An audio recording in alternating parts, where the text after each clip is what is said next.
Mutual fund सही है या म्यूचुअल फंड गलत है, ये डिस्कशन का हमारा ये चौथा सीरीज है। तो पहले सीरीज में हमने डिस्कस किया कि एग्जिट लोड म्यूचुअल फंड में हमारे रिटर्न को कैसे इम्पैक्ट करता है।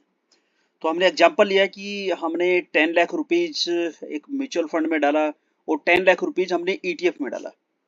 दोनों का रिटर्न 12% है और मैच्योरिटी पे हमें म्यूचुअल फंड में मिल रहा है 11,20,000 रुपए और ईटीएफ में मिल रहा है 11,20,000 रुपए। ये विदाउट एग्जिट लोड है। अब इस पे 1% का एग्जिट लोड है, तो एग्जिट लोड से मेरा म्यूचुअल फंड का रिटर्न जो है वो हो गया 11,08,800 रुपए और ईटीएफ में मेरा रिटर्न है 11,20,000 रुपए, बिकॉज यहाँ पे एग्जिट लोड 0 है। तो ये 11,200 रुपया अगर मैं सेम अमाउंट म्यूचुअल फंड में डालता हूँ या ईटीएफ में डालता हूँ तो एक साल के बाद में मुझे 11,020 रुपया कम मिलेगा अगर मैं सेम अमाउंट को म्यूचुअल फंड में डालता हूँ एज कंपेयर टू ईटीएफ। तो हम यहाँ कह सकते हैं कि ETF is better than mutual fund. अब हम चलते हैं लॉन्ग टर्म इन्वेस्टमेंट पे, ईटीएफ और म्यूचुअल फंड में, कि ईटीएफ के अंदर जो एक्सपेंस रेशियो है जो करीब करीब as compared to mutual fund 1% down रहता है, कि म्यूचुअल फंड का एक्सपेंस रेशियो अप्रोक्सीमेट 1% हाइयर रहता है ईटीएफ से। तो हमने 10 लाख रुपीज इन्वेस्ट किया म्यूचुअल फंड में और ईटीएफ में। अब हम देखते हैं कि एक्सपेंस रेशियो हमारे रिटर्न को किस तरह से इम्पैक्ट करता है। तो जो 10 लाख रुपीज मैंने इन्वेस्ट किया था वो म्यूचुअल फंड में फर्स्ट ईयर में होगा मेरा 11,10,000 और इधर मेरा रहेगा, बिकॉज ये 1% ईटीएफ के अंदर मेरा एक्सपेंस रेशियो नहीं है, तो 11,20,000 रुपीज। और सेकेंड ईयर के अंदर मेरा म्यूचुअल फंड में जो रिटर्न आएगा उसके साथ में मेरा अमाउंट रहेगा 12,32,100 रुपया। वहीं पे मेरा ईटीएफ के अंदर ये अमाउंट हो जाएगा 12,54,400 रुपया, बिकॉज ऑफ 1% एक्सपेंस रेशियो। इस तरह से जब मैं 25th ईयर में आऊंगा तो वहां पे म्यूचुअल फंड में मेरा जो टोटल रिटर्न आएगा वो आएगा 1,35,85,464 रुपया। वहीं ईटीएफ के अंदर सेम अमाउंट का रिटर्न आएगा 1,70,00,000 रुपया। तो करीब करीब 35 लाख रुपया मेरे को ईटीएफ में ज्यादा मिलेगा as compared to mutual fund.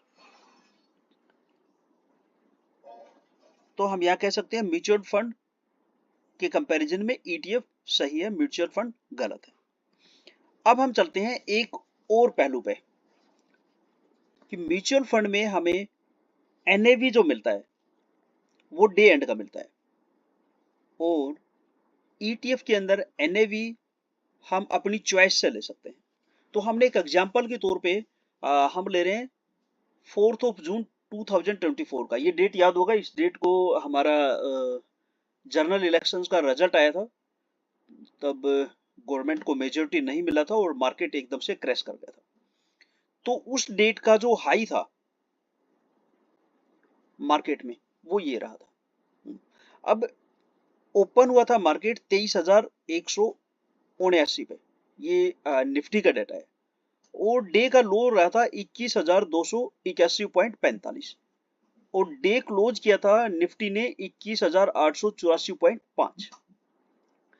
तो इस तरह से देखिए तो ये फ्लक्चुएशन जो था, अगर मैं म्यूचुअल फंड में उस डेट का पैसा लगाता हूं तो मुझे एनएवी मिलेगा 21,884.5 के अकॉर्डिंग, बट ईटीएफ के अंदर मैं ये एनएवी चूज कर सकता हूं, यहां पे मैं पैसा लगा सकता हूं। तो इन दोनों का जो डिफरेंस है 21,884 और 21,281, ये डिफरेंस आता है करीब करीब 603.05। और अगर परसेंटेज की बात करें तो ये परसेंटेज में मेरा बनेगा 2.83%। तो यहाँ पे मैं ये कह सकता हूँ मेरे पास चॉइस है 2.83% हाइयर रिटर्न लेने का ईटीएफ के अंदर, जो कि मुझे म्यूचुअल फंड प्रोवाइड नहीं कर रहा है। अब इसका इंपैक्ट हम जानते हैं रिटर्न्स पे क्या होगा। तो मैंने 10 लाख रुपीज इन्वेस्ट किया था सेम डे को 4 जनवरी 2024 को, दोनों जगह पे, ETF के अंदर और म्यूचुअल फंड के अंदर, और मेरा जो मैंने इम्पैक्ट पकड़ लिया उसमें 2.83% का, कि 2.83% मुझे हायर रिटर्न मिलेगा ETF के अंदर as compared to mutual fund. तो फर्स्ट ईयर पे मेरा जो रिटर्न होगा वो रहेगा 11,20,000, और यहाँ पे मेरा रिटर्न रहेगा ETF के अंदर 11,58,000।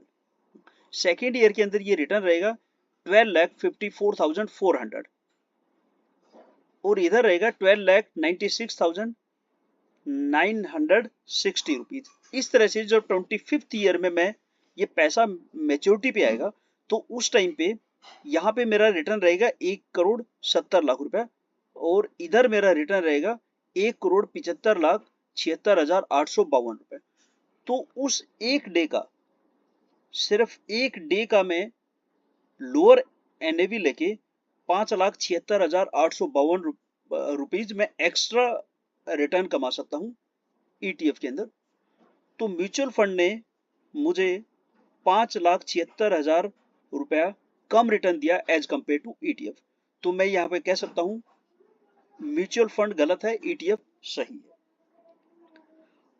अब ये तो हो गया वन टाइम इन्वेस्टमेंट के लिए। अब मैं इसी को लेता हूँ कि मैं हर महीना कुछ पैसा जब मैं SIP करूंगा तो ETF में मैं SIP इस तरह से करूंगा कि जिस दिन मार्केट डाउन जाएगा उस दिन मैं इन्वेस्ट करूंगा, वो मेरे को ETF चॉइस दे रहा है, लोअर वैल्यू पे मैं इन्वेस्ट कर सकता हूँ।